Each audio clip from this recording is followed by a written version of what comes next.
Did you know that there are vast regions of the ocean where life simply cannot thrive? These areas, known as dead zones, are quietly expanding, turning once vibrant ecosystems into watery deserts. It's frightening to think that behind these seemingly calm waters lies an ecological collapse driven by human action. Pollution, climate change, and unsustainable practices are painting a disturbing picture. But why is this happening? What can we do to reverse this situation before it's too late? Get ready to dive deep into this topic, uncovering the causes, effects, and possible solutions to one of the greatest environmental challenges of our time. This is an invitation to reflect, act, and, who knows, inspire real change. After all, what is at stake is not only the health of the oceans, but the future of all life that depends on them, including us. The formation of ocean dead zones is like an environmental jigsaw puzzle, with each piece having a devastating impact. Imagine a river carrying excessive nutrients, such as nitrogen and phosphorus, from agricultural fertilizers into the sea. This abundant flow triggers a disastrous spectacle: algae bloom in abundance. When this life cycle ends, bacteria spring into action, consuming oxygen to decompose the remains. The result? A veritable water desert, incapable of sustaining more complex life forms. It's as if a vibrant water park had been transformed into a zone of total silence. Dead zones around the world illustrate the severity and scale of this phenomenon. In the Gulf of Mexico, one of the largest dead zones on the planet forms annually, covering an area of more than 15,000 square kilometers.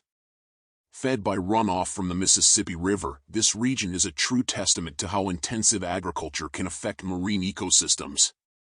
Similarly, the Baltic Sea, with its impressive 70,000 square kilometers of hypoxic areas, faces similar challenges, exacerbated by agricultural practices and climate change in Europe. Ocean dead zones don't just happen, they're the direct result of a series of interconnected factors driven by human activity. Among them, agricultural runoff stands out as a major culprit.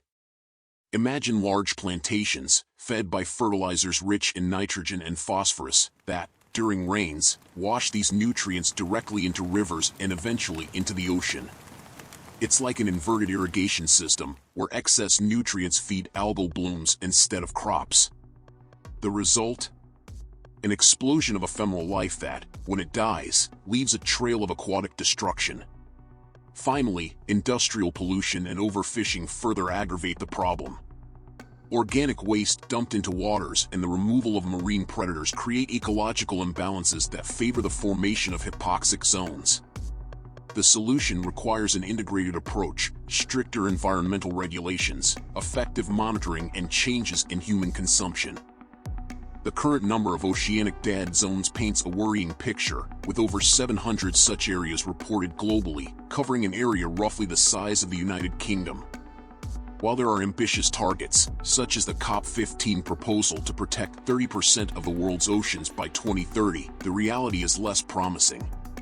Only 2.8% of the world's marine areas are effectively protected. This reveals a critical gap between promises and concrete actions.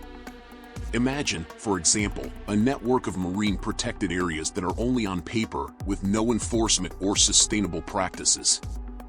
This disconnect threatens to undermine any meaningful progress, leaving marine ecosystems at the mercy of destructive activities. At the same time, some nations have shown that more can be done. Countries like Palau and Monaco are leading the way in terms of effective protection, showing that with political will and innovation, it is possible to make a difference. However, these examples are still exceptions in a global panorama that needs more commitment. Is the world ready to turn ambitious goals into practical action before the environmental clock runs out?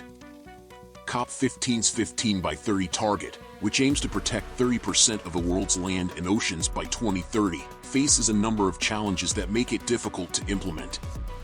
One of the biggest obstacles is the lack of real commitment from many governments. Although 196 countries have endorsed the target, only 29 have submitted mandatory updates on their actions to protect aquatic biodiversity. It's like planning a marathon but having most runners drop out before they even lace up their shoes. This gap between promises and concrete actions undermines global progress. Honestly, I could say that I don't know what to think, but in light of the facts, on November 2nd, 2024, after more than 10 hours of intense negotiations over funding a plan to save nature, the conference held that Saturday in Cali, Colombia, failed to achieve its main goal. Despite 12 days of meetings, the Colombian presidency of the conference could not secure consensus among wealthy, emerging, and developing countries on the two most sensitive issues: the rules for monitoring the roadmap's implementation and the strategies to reach the goal of $200 billion in annual global investments required for its execution.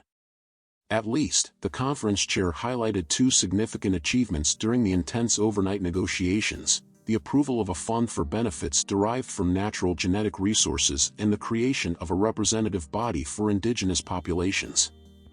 The agreement stipulates that companies of a certain size that use genetic sequencing data must contribute 0.1% of their revenue or 1% of their profits to the so-called Cali Fund.